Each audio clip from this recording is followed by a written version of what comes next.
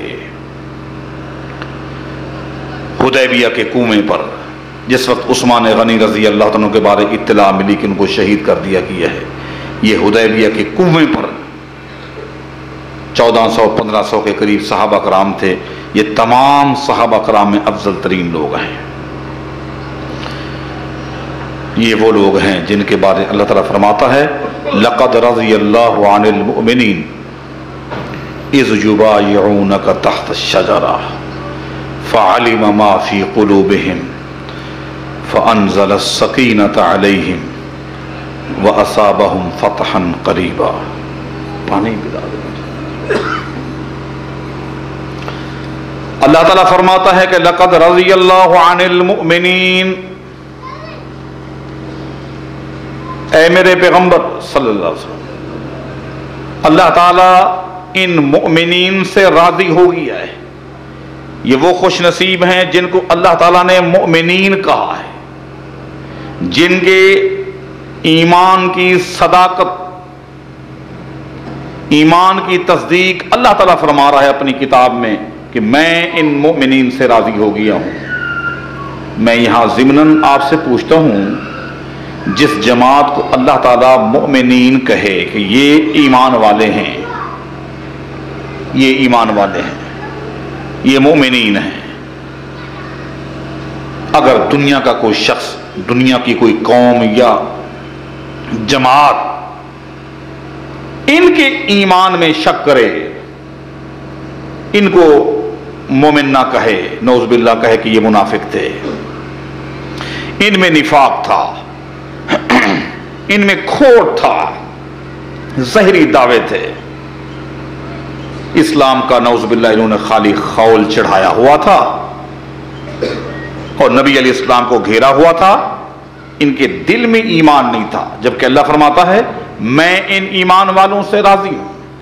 آگے اللہ یہ بھی فرماتا ہے فَعَلِمَ مَا فِي قُلُوبِهِمْ، فَعَلِمَ مَا فِي قُلُوبِهِمْ، اللہ فرماتا ہے ان کے دلوں میں جو کچھ بھی تھا وہ مجھے معلوم تھا۔ میں کیوں راضی ہو گیا، میں ان کو مومن کیوں کہہ رہا ہوں، اس لیے کہ ان کے دلوں کی جو کنڈیشن ہے وہ میرے سامنے ہے۔ فَأَنزَلَ السَّكِينَةَ عَلَيْهِمْ، ان کے دلوں کے ایمان کو دیکھ کر اللہ تعالیٰ نے ان پر سکینت، طمانینت اور سکون کو نازل کیا۔ جن کے دلوں کی صفائی کی گواہی کون دے؟ اللہ تعالیٰ۔ جن کے ایمان کی گواہی اللہ تعالیٰ دے، ان کے بارے اگر یہ کوئی کہے گا تو اس طرح کے غلیظ جملے ان صحابہ پر تو نہیں آ سکتے، البتہ واپس ان کے ماتھے کے ساتھ وہ چسپاں ہو جائیں گے، وہی بات وہی چسپاں ہو جائے گی۔ یہ وہ لوگ ہیں جن سے اللہ تعالیٰ فرماتا ہے کہ میں راضی ہو گیا، لقد رضی اللہ عن المؤمنین، میں ان سے راضی ہو گیا۔ یہ کتنی بڑی بات ہے۔ اس آیت پر، یہ سورہ فتح کی آیت ہے، اس آیت پر تھوڑا سا غور تو کریں۔ کتنے مراحل کے بعد، کتنے مراحل کے بعد ایک آدمی دنیا سے جب چلا جاتا ہے، پھر مرحلہ قبر کا آتا ہے، وہاں ایک خطرناک مرحلہ ہے، اس مرحلے میں اگر وہ کامیاب ہو گیا پھر قیامت کے دن کا مرحلہ ہے، پھر وہاں 3 موڑ ہے، ہر موڑ میں اگر وہ کامیاب ہو گیا، حتیٰ کہ پل صراط کو بھی اگر وہ شخص کراس کر گیا اور جنت میں داخل ہو گیا، تو آج اللہ تعالیٰ ان سے پوچھے گا تمہیں کیا چاہیے۔ اتنے مراحل طے کرنے کے بعد جب یہ لوگ جنت میں پہنچیں گے تو اللہ تعالیٰ ان سے پوچھے گا جنتیو تمہیں کیا چاہیے؟ یہ کہیں گے اللہ ہمیں سب کچھ مل گیا، باغات مل گئے، محلات مل گئے،